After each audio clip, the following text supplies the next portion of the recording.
Yes, hello and welcome to Celtic World, the Celtic YouTube channel for Celtic fans all over the planet. Normally I say at this stage from somewhere to somewhere else, and I haven't bothered writing that. I'm not in the mood for it today. So I'll just say, Stephen in Australia, how you doing?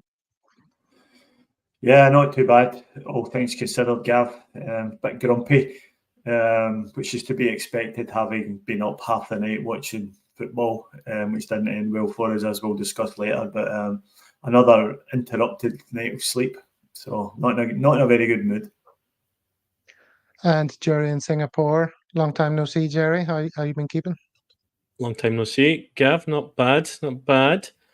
Good for the most part, but I guess not bad today. But as I was saying to you yesterday, I'm meant to be off the alcohol for Lent, but I was persuaded by some of my committee members in the St. Tim's last night to celebrate St. Catherine Drexel's Day. So happy St. Catherine Drexel's Day from yesterday.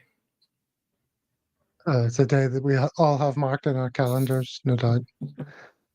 All right, so here's the times that we're on at the moment. I mentioned this last time out that, these are the current times. Currently, Celtic Park, 9:30, but as we all know, daylight saving and all that, the times are going to change in March in the UK.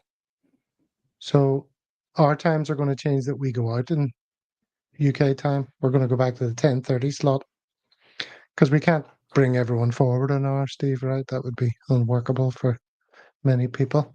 So a good reason to subscribe and hit the bell, and then you'll be notified when we're on, so you don't have to stay on top of all these changes.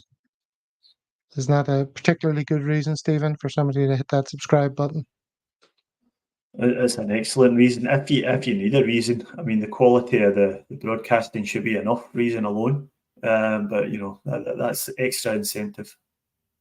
Yeah, and don't just take it from us. Hello all the Celtic fans. Here in France we love the Celtic world. C'est fantastique. Subscribe. C'est un fait accompli. Well, there you go. It's a fait accompli for her. So hopefully, if you're watching this and you haven't already, you'll subscribe, as have many of the people who are in the chat. Who do we have here? Oh, lots of people talking about John Beaton already, but let's keep it to greetings for a moment. Who's the snitch? Christophe. They were both with me and Kaiser at the watch along last night. Kaiser's probably going to be joining us. I know he's running late. Henrik McLaurson, yay, watching this live this morning for a change. How you doing, Henrik? And then lots of people talking about, Henrik saying, thought Paul Massey might have been on. He's on holiday. He's somewhere in Western Australia in the Margaret River, drinking booze and sending photographs to all of us. Okay, so what we're going to talk about today, it's pretty obvious, isn't it? We're going to talk about the Hearts game. We're going to talk about what the league run-in looks like. And then we're going to talk about Celtic socials. Obviously, the Hearts game, I think, is going to dominate most of the proceedings. By the way, if you're in the comments, let us know if anyone's volume needs adjusting. And we'll see to it. So, okay, the dust has settled a bit. I want to gauge both of your emotions. Where are you at, Stephen, now that the game is slightly in the rearview mirror? Yeah, I think if I'd spoke to you full time last night, it would have been just 100% anger at the officiating in the game. Having had a bit of time to think about it and stew on it for the last 12 hours or so, I think we should probably try and be pragmatic about it, and that it could have been worse. If Rangers had won their game at the weekend as they were expected to do, we'd be 5 points behind and possibly out of the title race at that point. So I think coming into this weekend without any knowledge of what was going to happen, if you had offered us on Friday night that we wouldn't be any further behind by the end of the weekend, and we've put away probably our most difficult away fixture outside of Ibrox, which we don't go to Hearts again this season. I think you would probably have took it. Obviously, the circumstances with them getting beaten Saturday sort of change the outlook on that. But I think at this point, I think we just have to be a little bit pragmatic about it. Jerry, is that a view you share, or are you coming at it from a slightly different angle? I'm allowed to say fucking cheating Hun bastard. No, stop. No, Pause. okay. Rewind. All right, I won't say that. I won't say that then. But I mean, you can't even comment on the game, could you? I mean, it was completely ruined. The decisions were, and for most normal people, the decisions would beg our belief. But we see it time and time again. It just astonishes me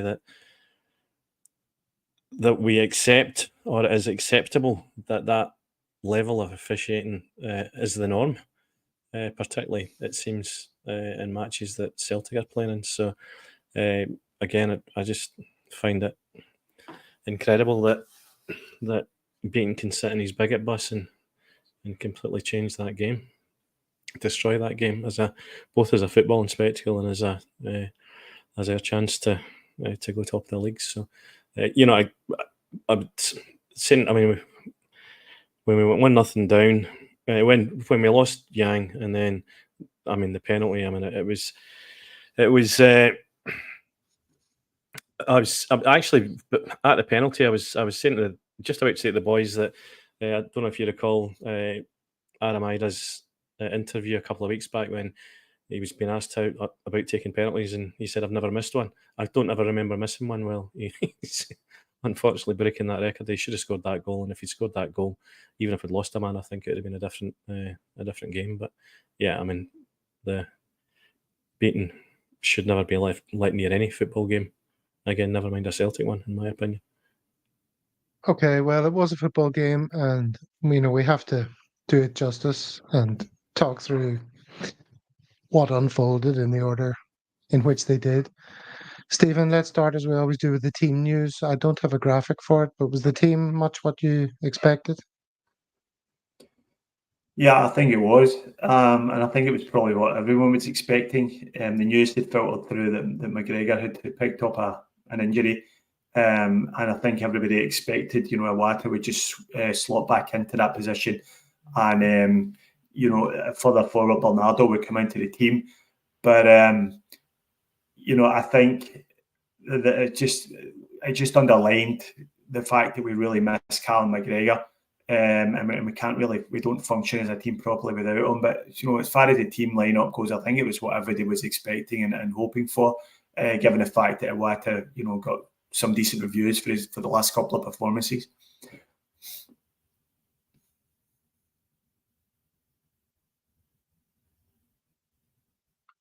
Gav, you're muted. Yeah, this bloody dog in the background. You'll just have to listen to the dog then. Otherwise, I'm going to be forgetting that I've muted myself. Jerry, were you happy with how the game started? What you wanted to see was the team coming out and being the team that we've seen over the last 3 halves of football. Did they start like that? I think we were starting to play just before Yang gets sent off. I thought we started relatively slowly, but I thought we were starting to get a grip of the game, and we're starting to cause them some problems, and Yang in particular caused them some problems. So I was, always expect Hearts to come and give us a hard time at Tynecastle. So I was confident up to that point. Obviously pleased when we got the penalty, distraught when we missed it. But I certainly didn't think we were on for another result like we had against Dundee, and didn't think that we would do what the Huns did to them. But I thought we looked as though we were. And I'd agree. I mean, Callum McGregor's obviously a miss, but I thought we were starting to get a grip of the game. Albeit, I thought Bernardo was posted missing for most of the game until he got hooked. All right, so let's talk about the penalty. Well, Stephen, why don't you take it on? I'm going to play. Oh yeah, I mean, for our penalty, I was pretty convinced at the time it was a penalty. and I remain pretty convinced it was a penalty. I think Yang just gets wrong side of the defender. And I think we've spoken about this a couple of times in the last few weeks. Once you get wrong side of the defender like that, then the defender's always at risk of bringing you down. And if there's any contact at all, it's a penalty. Now, there was definite contact with the back of Yang's ankles, and it's a definite penalty for me. And once Robertson gives it, I don't think the VAR is able to take it off him, because you can see the contact. It's as clear as day, and it's a stonewall penalty for me. Stonewall for you, Jerry? Excuse me. What I would say, if the VAR could have taken it off him, he would have taken it off him for sure. So I thought at the time it was a bit soft, to be honest. But there was contact, and as Steve said, he gets in front of Cochrane, and Cochrane's. He's pretty physical about it, though. The way he gets in front of Cochrane, he sort of sends Cochrane for. But he's entitled to do that, right? So he is, he's entitled to do and that. then, I mean, you have to say he was looking for it. Oh, he was, without a doubt. Oh, I think it was intelligent play from Yang for sure. Soft, but was pleased when we got it. Okay, so then we won a penalty, and obviously, one of the wonderful things now is that we've got Adamida, a penalty taker we can rely on, Steve. So when we got a penalty shot, we were like, yes, it's a penalty. We're going to go 1-0 up, because it's not one of these muppets who can't take a decent penalty.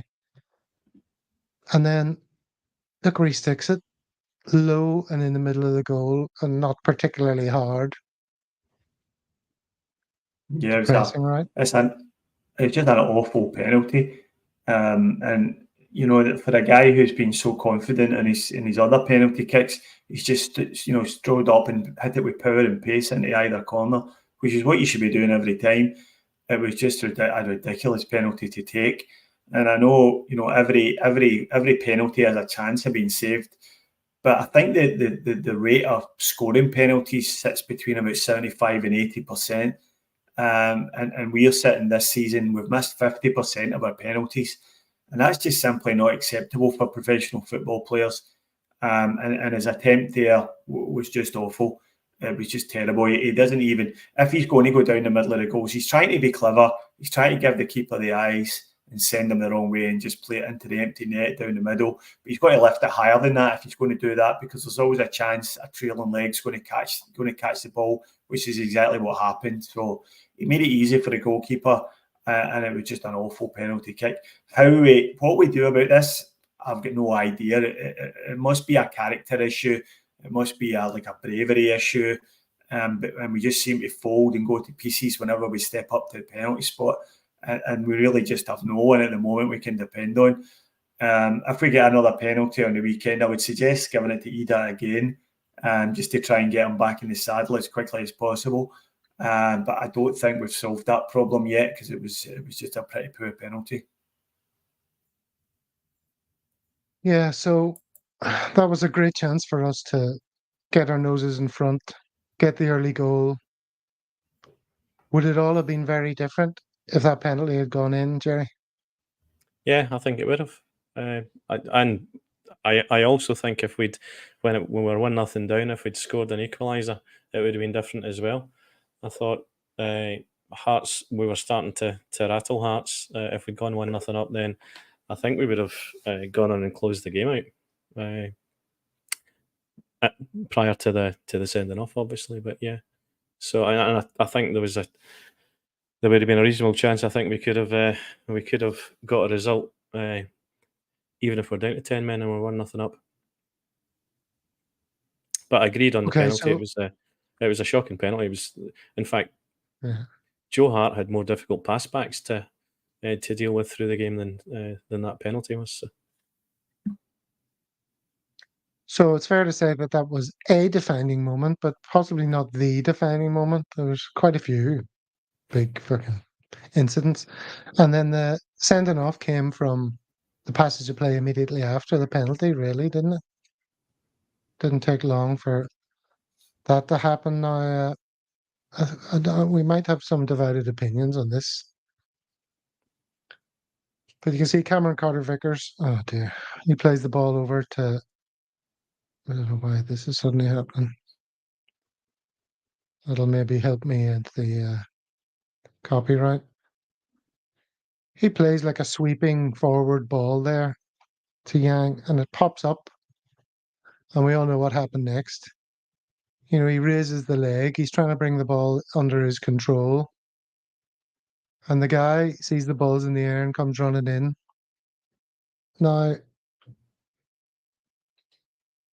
who wants to make the case that it was definitely not a red card? Yeah, I'll do that.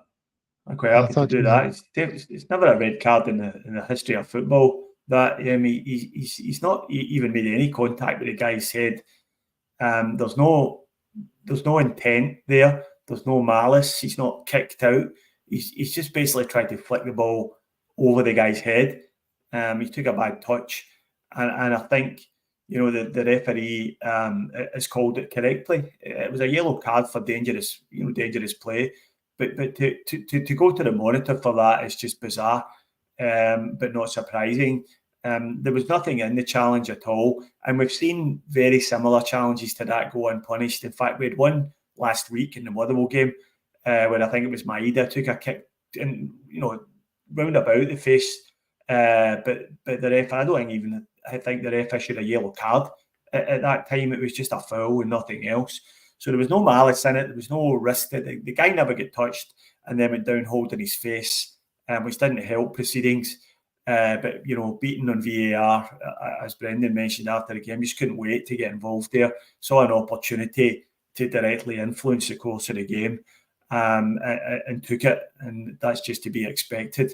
You know, Don Robertson as well doesn't come out of this with any credit either, because he could have overruled that. He could have just said, no, I'm quite happy with my original decision, the yellow, and left it at that. But he bottled it as well, and took the easy way out. So I agree with what Jerry said there. From that point on, it wasn't a game at all, and any sort of game plan we had went out the window. So I think that was probably the most defining point in the game. I think Yang was playing really well up to that point, and it looked as if the Hearts left back Cochrane was going to have a really torrid time of it. He was getting outside him a number of times in the first few minutes of the game, and as soon as he went off, you know, our whole game plan was out the window. So awful decision from both Beaton and Robertson, but not unexpected. Jerry, do you disagree with anything Stephen just said? No, nothing. I was looking back at that Motherwell challenge earlier today as well. So no, not a thing. It was, and again, I totally agree with Stephen and Don Robertson. Ultimately has a decision to make there, right? It's Beaton maybe pointing out what he's saying, but it's still Don Robertson's decision. So, yeah, it was still inexplicable to me, and it's never a sending off. Yellow card for sure, and you know, Brendan, as Stephen says, summed up probably better than anyone at the end of the game.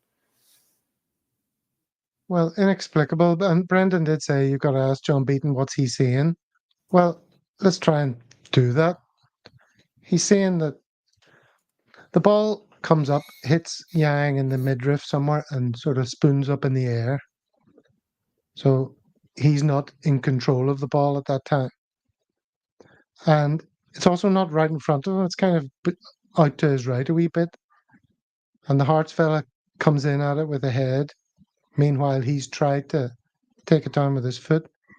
But his foot is at head height. Right? And like his studs are presumably exposed. I'm trying to think. I'm trying to get inside of the mind of Beaton if it's not just pure malice. You know what I'm saying? And yeah, I mean, we can't look I think you've answered your back at other events and say, you know, that wasn't given. There's no consistency at all, right? But I don't know about you, but I remember watching Nani in some European game years ago for Man United, and the ball came out, and he leapt really high up in the air with one foot, and there was no player anywhere near him.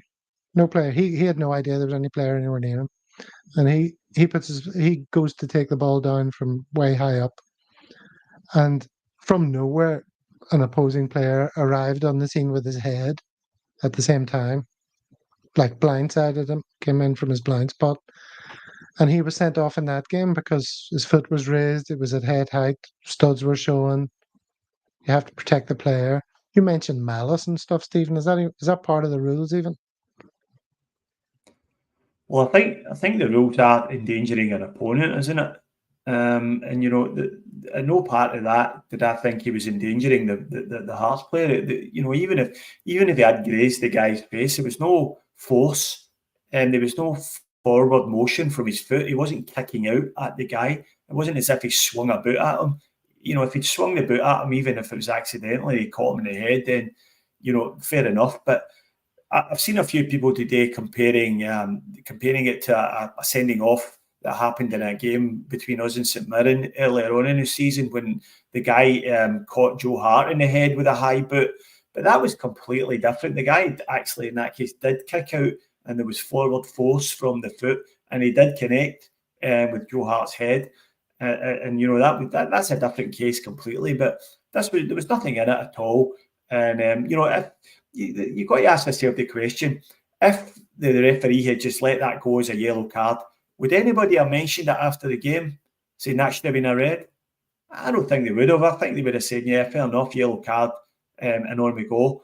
And it's just John Beaton's just you know, saw an opportunity to influence the game to Celtic's detriment, and he's took it. It's as simple as that. And you just answered your own question there, Gav, about what was in his head. It's just pure malice.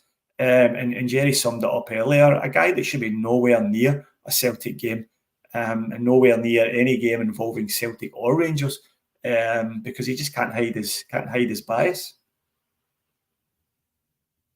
I wonder, I can see people in the comments are exchanging their views about this. I wonder, does anyone else, or does anyone out there think that it was a reasonable enough decision to give a red? I can see Mahesh saying the studs were up, it was near the player's face. That's the definition of dangerous play.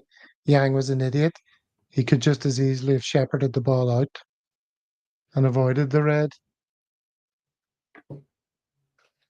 You know, when it happened, I thought, oh, he's going to be off immediately. Yeah, I mean, as soon as it went to VAR, I thought he was going off, because we know, the reason we knew he was off because we knew who was in VAR, and it's as simple as that. You're just not going to get it. And you know, I totally disagree with the people in the comments who are saying it was, you know, endangering the Hearts player. There was no danger to the Hearts player at all. It was very, very. If there was any contact at all, it was absolutely minimal. And as I mentioned earlier, and then another question you have to ask yourself: would that have been a red card if Rangers were playing Hearts? Absolutely not. Not a chance in the world does a Rangers player get sent off for that. When that happened, Jerry, did you just think, "Oh, fucking game over"? No, I didn't. I didn't think. I didn't think that until the penalty. Well, in the penalty, then their offside goal. I mean, I actually thought. I guess we'll talk about that in a bit as well. But I thought we were done then, just before half time, at 2-0 down. But thankfully, that wasn't the case. But no, I thought it was going to be difficult, but I still thought we could get some form of result in the game. But yeah, the penalty was, you know, you just knew it was one of those nights when they get given a penalty. That wasn't a penalty. Okay, well, let's talk about that one then. This is the third major incident that's affected the game hugely. And it was this moment.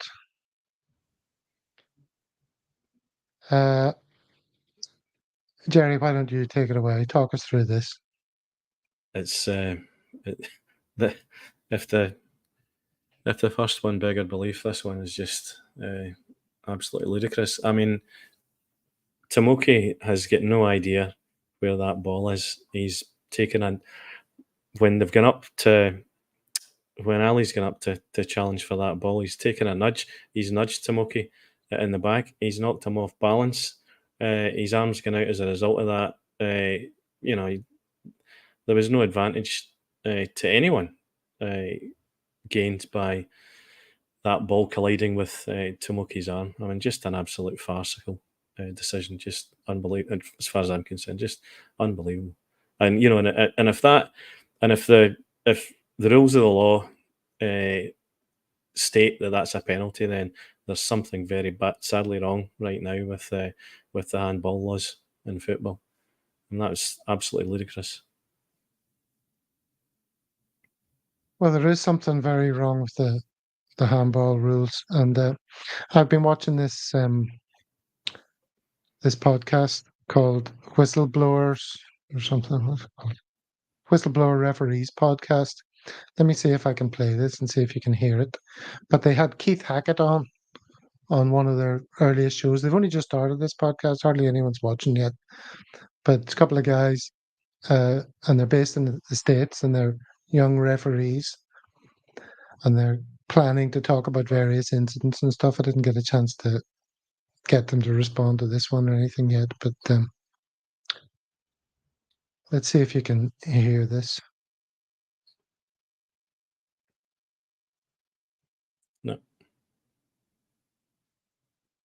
No, cannot.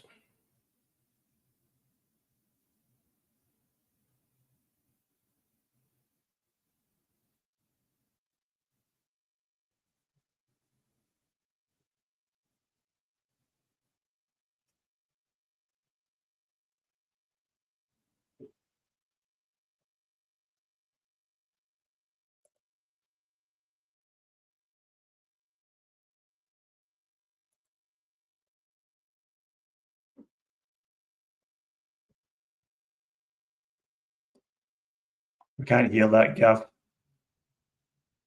No, not a word. Couldn't hear that? No. You didn't hear any of us? You could have told me during it. No. You said, let me know if you can hear it, and I said no at the start. Oh, Jesus. That was Keith Hackett. I'll tell you what he was saying.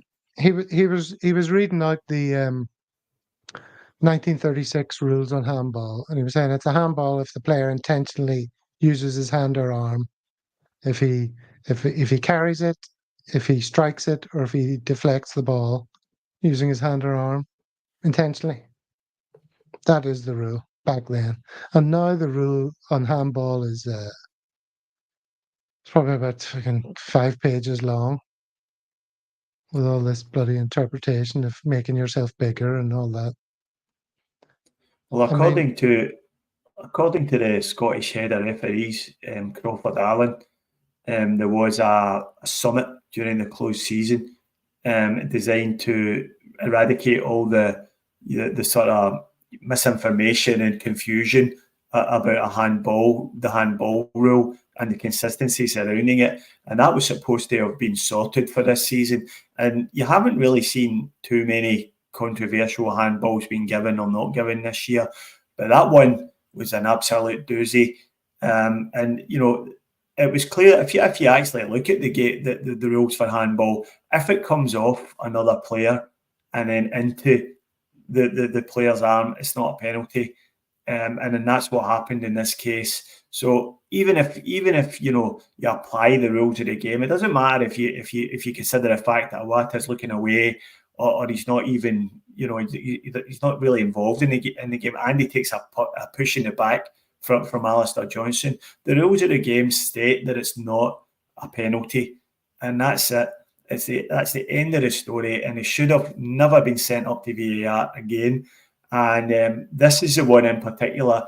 You just go back to the Yanks header off for a minute. I could see people making a case that was a red card. I don't agree at all, but I could see people making a case. You can't make a case for that being a penalty.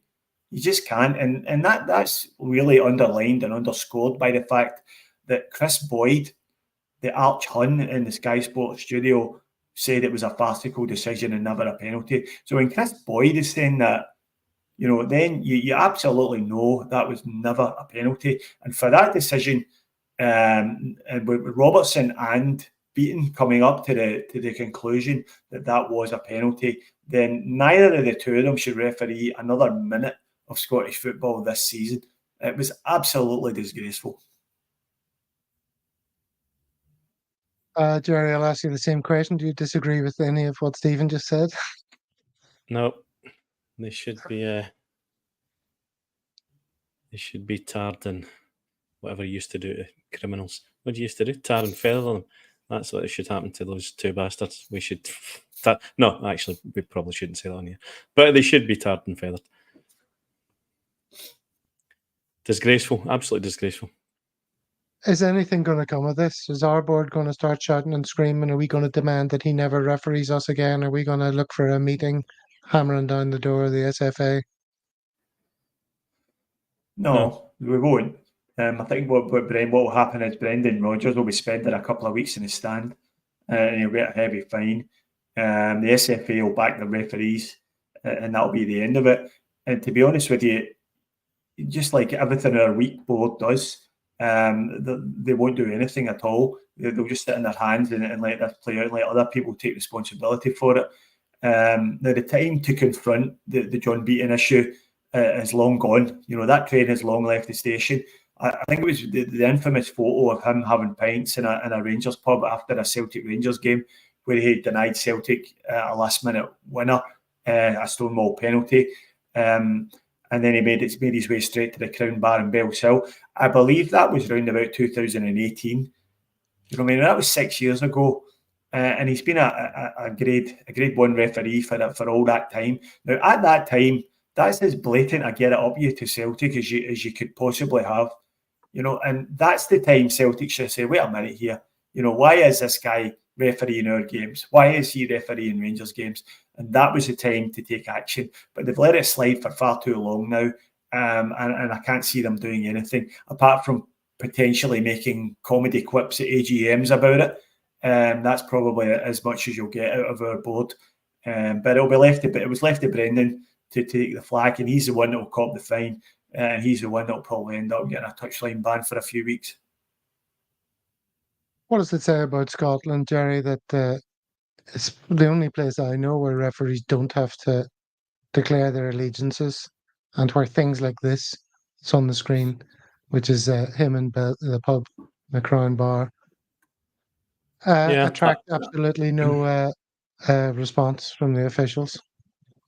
No, it's always been that way, and it's not going to change, right? And we talk. I mean, I think the bizarre thing is that after the incident at the last Celtic Rangers game, where you know they were wanting people crucified for that Rangers fans were clamouring to have foreign referees brought into the Scottish game because of the perceived bigotry that they thought, or the perceived bias that they thought they had from the one or two non-Rangers supporting referees that officiate these games. I think, I mean, you know, we've all, well, most of us have lived in Scotland for many years. It doesn't change. I mean, and that cabal of referees that is just run by the North Lanarkshire mafia, who are all diehard Rangers fans, ain't going to change either. So I think it's just a sad indictment of society to an extent, but it's it ain't going to change. We know that every season. We know every season that we've got to be we've got to be better by some margin to ensure that we don't suffer from these types of performance, or they don't ultimately impact how our season finishes. So I think it's a sad indictment of the country. Well, let's turn our attention now to our players and what they did during the game. And what did they show in the face of this adversity? Stephen, are you disappointed in the players and their individual performances, as well as being angered by all of what we've already discussed? Yeah, I mean, I think, absolutely. Two things can be true at the same time. You know, the refereeing performance was abominable, but our players didn't cover themselves in glory either. I think Celtic teams of the past would have just rolled their sleeves up and got stuck into the game. And we've seen it happen in the past with 10 men and get a result out of that, but it never ever looked likely. We never ever seemed to be able to cope with Hearts. We sort of sacrificed the wide areas and try to condense everything in the middle of the park. But unfortunately, too many players in our team at the moment can't trap a ball, can't control a ball with one touch, and the passing is just generally awful and half a yard either side of the intended target. And we've got far too many players that are just not able to do it. Particularly the worst player in the park for me was Iwata. Iwata was absolutely dreadful. Very fortunate to get away with that one before half time when he was sleeping and got caught in possession, and it was a marginal offside call. And he'd done it a number of times in the game. He got caught in possession. His passing was dreadful. His touch was dreadful. And when he got substituted, you could see that Brendanrodgers had just had enough of him. It was one bad touch too many. And the camera panned straight to the Celtic bench, and Rodgers was just like, nah, get him off. So to the point where I think we've probably seen the last of Iwata, certainly as a starter in the Celtic team. He's been in and out. The team's never really established himself as a first-team starter under Ange or Rodgers.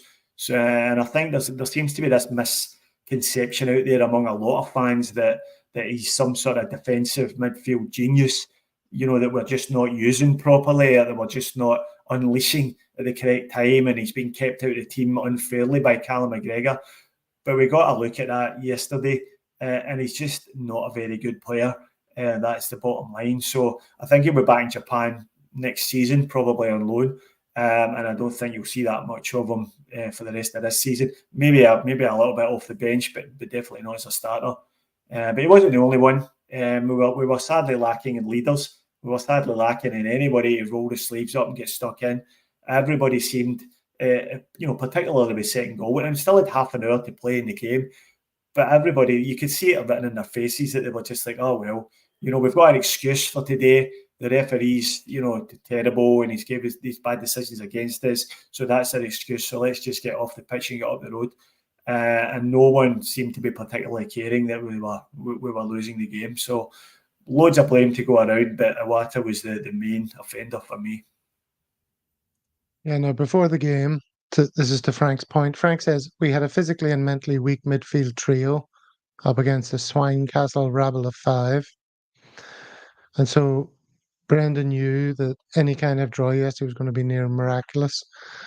Don't know about that, but I remember making the point that in the absence of McGregor, those 3 midfielders were all going to have to dig deep and take on extra responsibility. Even if the game would have been 11 versus 11, just a regular fixture. In the case of losing a player and going down to 10, that would have been tailor-made for McGregor to start clapping and pointing and shouting and grabbing people by the collar, wouldn't it, Jerry? But there was nobody to do that. It would, but there was. You're right. There was no one to do that, and it'd be interesting to see what happens the next game, and if McGregor plays, and if he goes with Iwata. He had Odin Home on the bench yesterday as well. I think there's a player in that boy, a better player in that boy than Iwata. I mean, that the one we got away with. It felt like we were screaming in the pub. It felt like we were screaming for about 2 minutes for Iwata to get rid of that ball before he got robbed of it when they had the offside goal given. Yeah, it was like watching one of those shark attack videos. You see the shark coming, and you're like, "Swim, swim, son, get out of there!" And he doesn't react in time. Yeah, no, absolutely. The game was ruined with a sending off and then a penalty. I mean, it was again. I mean, there were a number of players on that park yesterday that just did not perform. I would agree. Iwata was probably the biggest culprit out of a lot of them, but there were a few on the park that didn't perform. But again, I still think, and I think we had periods in the game, Stephen, particularly just before. Ironically, I did give that ball away. I thought we were coming into the game more in that first half, and I thought we had a couple of chances we could have scored in the second half, but the game was ruined with the refereeing decisions.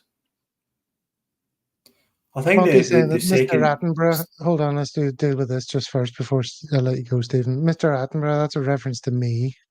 He thinks I look like Dickie Attenborough.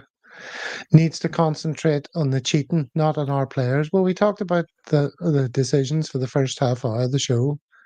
we can't not talk about our players. There were still 10 of them out there, and they didn't do much. It's good to see you getting the lookalike treatment this week. Yeah, But Dickie Attenborough is not exactly what I'm going for. I think just on that point, the point we're talking about there, that the second Hearts goal for me summed up our attitude to the game. It was just a broken bit of play inside the box. The ball went loose after Neuenhoff lost his footing, and we had about 3 or 4 defenders all round about the ball, and none of them reacted. And it was down to Laurie Shanklin was the first one to react, and he just found the corner of the net. It was a good finish, but I think it was probably Cameron Carter-Vickers was most culpable there because he was closest to Shanklin and should have at least reacted to try and at least throw a leg out and try and block the shot. But that sort of summed up our attitude to the game, and we just weren't committed enough. And yeah, I agree with Jerry. We had spells in the game. I thought he'd have done okay. He came onto a game in the second half, and he has added a bit to the team. And I thought when Kyogo came on, him and Kyogo were linking up quite well. Brought a couple of good saves out of the Hearts goalkeeper. But I don't think at any point we looked as if we were going to salvage the game. And when you think of performances at the past, when we have gone down to 10 men, one at Ibrox under Brendan's first spell at the club, when Odsonne Edwards scored the winner, we can't do that, and we other Celtic teams have the capability of doing that, but it just never seemed likely last night. And we didn't have anyone to come on halfway through a game, maybe when we're struggling, to really get things going. But thankfully we do. And there he is. Legends. It's more than halfway through the game. It's 3 quarters, and we're the last minute. So sorry I'm late, legends. Hello, everyone in the comments. Kaiser, you were doing the watch along with me, so I've got a fair idea of where you're coming from. I think you and I we talked about it at the time, so I think our views are relatively aligned on the events of the day. And you've been watching this show. I know you've been in the comments. So, yeah, and Dad, you're itching to say.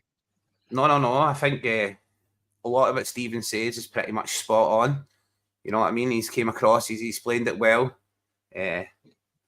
I like Iwata, right? I give Iwata just a little bit more credit than Stephen's given him, of course, saying he'll be back in Japan next season, but that looks incredibly likely given his performance yesterday.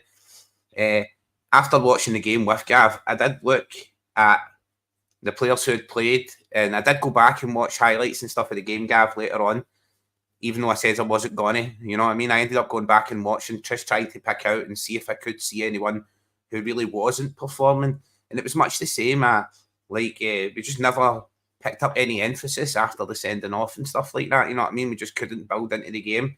The missed penalty, it's just a lot of people seem to be looking at the ground and thinking it's not going to be your day. Maybe I return to a bit of looking for someone else on the pitch to pick up the can. And as both of us says, as I heard Stephen saying as well, we were looking for that change from Brendan, that Odsonne Edouard change. You heard me calling it during the watch along. I was like, maybe he'll take off a defender and add another striker. And as it happens, he took off a midfielder and added a striker. But we just never looked like doing anything. You know what I mean? We just never looked like going anywhere, for what it's worth. Yeah. I'm trying to not read all these lookalikes that are coming in from me. It's just anyone from fiction that is bald and has glasses. Flipping Penfold from Danger Mouse. Penfold's that's a classic. God's sake. Anyways. Who would Danger Mouse be then? That's the real comment. Could be you. That could be you, Kaiser. Probably. It was the baddie. The baddie was Baron Greenback, wasn't he? I wonder who that would be. Peter Lowell, Baron Greenback. Who was Penfold voiced by? Wasn't it Terry from Terry and June? Didn't he do Penfold's voice? Yeah, it was. And Danger Mouse was David Jason. Yeah. Yeah, so I hope you're tuning in, teenagers. This is a Celtic world. Which is funny because David Jason looks more like Penfold in his old age. You know what I mean? So, from Danger Mouse to Penfold, such is life. So, Kaiser, are you more angry with the officials than you were last night? Because when the game was unfolding, we were annoyed, of course, but there was a sort of sense of fatalism when we were watching it. I don't know if it was just because I was on the red wine and getting through plenty of it, but as the game wore on, I was more and more resigned to the result. I was still looking for us to, like, so often we see officials have an influence, and they definitely had an influence, you know what I mean? Going back over it and watching over and seeing the comments about it, and actually looking into the logic of why some of these decisions were dragged to VAR and looked at over and over again, it's really just opening the door for us as fans to scrutinise it. You know what I mean? That is just the Yang yellow card, I believe, was a yellow card. I think Stephen got it perfect when he says he's got his eyes on the ball. He doesn't really see the player coming in. He doesn't lead with his studs. He kind of lifts his foot and elevates it to the side. You know what I mean? I think he's doing everything he can there not to be dangerous while still trying to play the ball.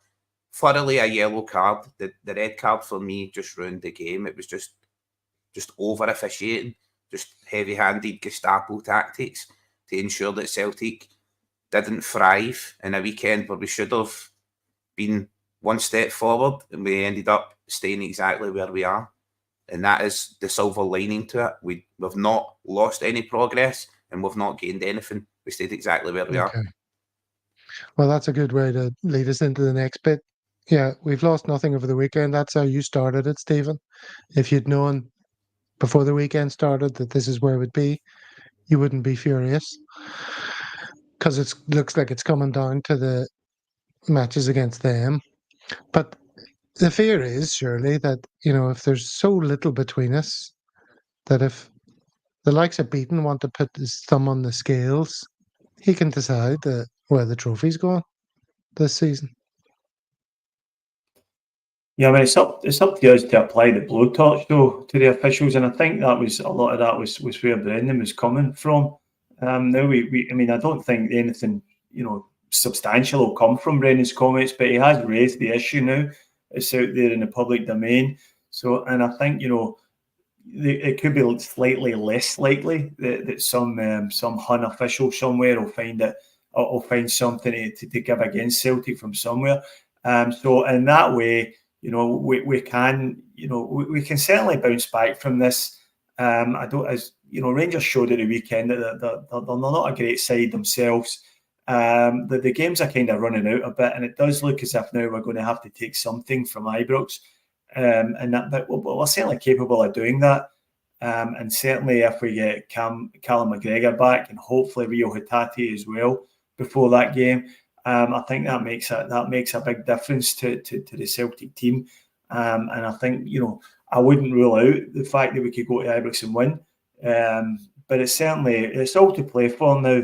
Very disappointing the way the weekend panned out. But we just need to put our big boy pants on now and just get on with it. And just go into the next game full of confidence and try and replicate the form that we have been showing over the last couple of games. And let's hope Callum McGregor's back in the team. I mean, Jerry, John Beaton, there's going to be no negative consequences, you would think, as a result of that game. So what's to stop him or someone of a similar mind from doing the same thing again? Steve's saying because, Brendan's trying to apply a bit of pressure. Hopefully that'll have some sort of impact. But if he goes home to his house, has his dinner, his phone's going off with messages of congratulations from his buddies and the officials, he doesn't get any punishment, or there are no negative consequences to his actions. Why would we have any confidence that these big games are going to be officiated correctly? I'm sure he went straight down the whatever it is, the Crown in Bellsell for a couple of beers after. And maybe he might have been doing it from his bus at the back of he might have been in the car park of the Crown in Bellsell, actually officiating on that game yesterday. Who knows? But I think that's always been the way, Gav. I think Rangers will lose more points between now and the end of the season. I'm hopeful that they actually, 2 games against Benfica. That I think the second Benfica game is just before the Ibrox game. So I'm actually hoping that for the way the season's at right now, perhaps they get through to that next round as well, and then get knocked out post that. But I think they'll struggle. They'll struggle, and they will struggle. I think with the expectation of their knuckle dragging fan base as well. But there's nothing we're going to do that's going to change officiating in Scotland. Nothing, absolutely nothing that we can do. It's always been that way. It'll always be that way. Unfortunately, it's just the way it is. So we just got to, last night was a blow. Again, it was a bit of a free rubber for us because they had lost on Saturday. The Rangers had lost on Saturday, but we just got to get our heads down and go on with it and fight, and hopefully see some more fight than we saw last night. Again, I agree, it was pretty timid performance. So. But, it's still in our hands. And Brendan doesn't lose to Rangers, as I said the last time. How was that? Kaiser, one of the most annoying things about the game when we were watching it was that we missed the opportunity to see us continue the momentum building. There was so much positivity going into the game, wasn't there? Where do you think we are with that? I mean, are we expecting our team to go out and play very well in the next game, or is that pie in the sky? We're taking a step backwards. I just think that along every path there's going to be trials and tribulations. You know what I mean? It's not a smooth sailing all the way to the championship this year. Some people would say these are the kind of title fights that you remember. These are the kind of league battles that you'll always remember coming into the business end of the season. I like to think that Celtic are going to rally. For me, we've showed clear signs of coming together. There's been sparks of performances. Well, yesterday we were playing with one hand behind our back, or one leg behind our back, given the officials and how we were actually treating. I have no doubt that Beaton went straight home, straight into his freezer and dug out the commemorative David Cameron pickhead and took it straight to bed. He was delighted with himself, no doubt. You think to yourself, for an official watching a game from a VAR bus or a VAR office, wherever it may be, right, the VAR bingo bus, how invested is that official in calling back play? You know what I mean? If he's watching Luton Town versus Stoke, is he shouting at the referee, oh, bring that play back, reassess that, go to the VAR monitor, just like putting the pressure on? We know for a fact that when they go to the VAR monitor, they're showing still images, and I don't know who selects the replays, but they never seem to see it for every angle. They get 6 replays in the one angle that the person in the VAR office wants them to see, and then they get 1, maybe 2 replays from different angles. It's really, for me, it's driving the narrative. It's giving opportunity for vested viewers to influence sporting events, which should not be happening. We should have overall fairness in a perfect world. And I don't think anything that Brendan's saying to the media is going to change officiating in Scotland. That's something that needs to come from the very top. Let's hope the SFA review the decisions that were made in the game, realise that in some places they've got egg on their face and this needs to be scrutinised and assessed, because it's the only way to move forward. Perhaps an independent commission. You know what I mean? I'm pretty sure Celtic have more than enough money to pay an independent commission from overseas with no vested interest to come in and examine what's exactly going on here. Well, let's look at the road ahead anyway. We've got the cup game coming up against Livingston. And then we're at home to St Johnstone, away to Livingston. And then there's the first game against them. At home with Kaiser. What position are we going to be in by the time we play Rangers, Stephen? Well, I think, the likelihood is that it'll be as you were. I don't see, I know Rangers are away to Hibs next, which could be a tricky game for them. But the record at Easter Road is pretty good. Hibs have been pretty awful at various stages this year. So you'd have to imagine we'll be going to Ibrox 2 points behind, and it's going to be crucial that we avoid defeat there, because losing at Ibrox could be a death sentence for our title chances. But I think while we're still 2 points behind and 2 points behind only, the message from Brendan to the players should be, whether it's true or not, he should be forget about that game yesterday. That was a one-off where the officials directly influenced the result. Let's just forget about that. Put that to one side and try and carry on from where we left off last week. The issue for us will be that Yang will miss the next game. So I don't know who we're going to play in the wide areas, because we looked as if we'd landed on a solution with Yang there. But that's going to be all change again in that area. But we're looking for Iwata to come back in the team at some point over the next few weeks. Hopefully, I think at the other end of the international break. According to Brendan, he might be in Hatate. Sorry, Hatate. Yeah, that's what I meant. Sorry, it's getting late. I was up half a night last night. So that will strengthen the team, and hopefully we can kick on from there. But it's still to play for, and there's always a chance that Rangers are going to drop more points.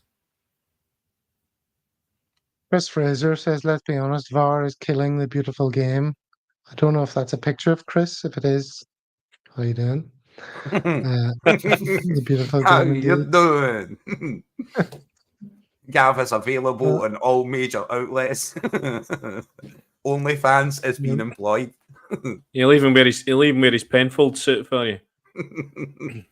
Yeah, I don't think, if I look like Penfold, I think my days are numbered of playing that particular game. I don't know, bro. Some of them big ladies, them big sexy ladies have little Penfold men. You know what I mean? Makes them look better. The ultimate accessory. You could just say to him, your last boyfriend was very handsome, but he makes you look fat, hen. Me, I make you look amazing. You know what I mean? It's one of them ones. I would like to say let's raise the tone, but I'm about to show Jerry's social media choice, which doesn't really do that, I have to say.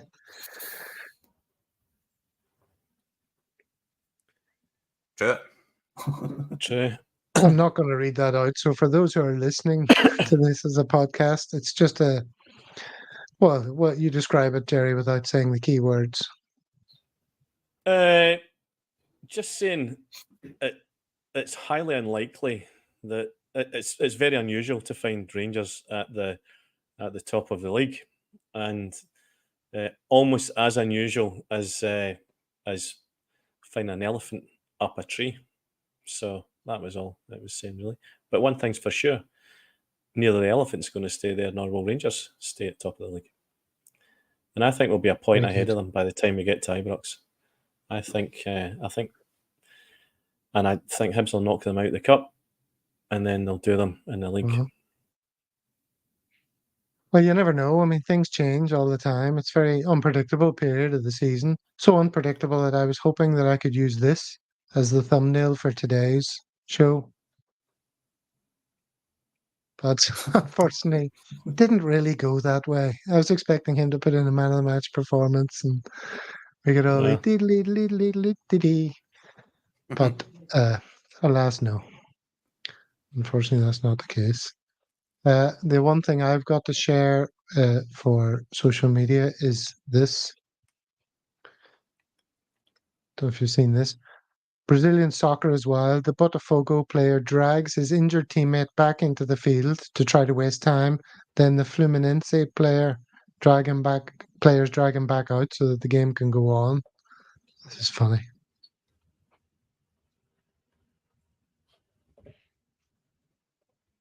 It's dragged on by his own player. Oh, great time for the internet to do this.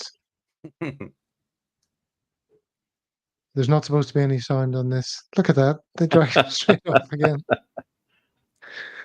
And then he put them back on again. What a carry on. Think Scottish football's pure mental. It is. Well, obviously the guy on the ground would have had like 4th-degree friction burns for the cursed carpets we play on in Scotland, those plastic surfaces. So he would have been filing assault charges there for being dragged along the surface. Right, so there's a lot of differing opinions in the comments.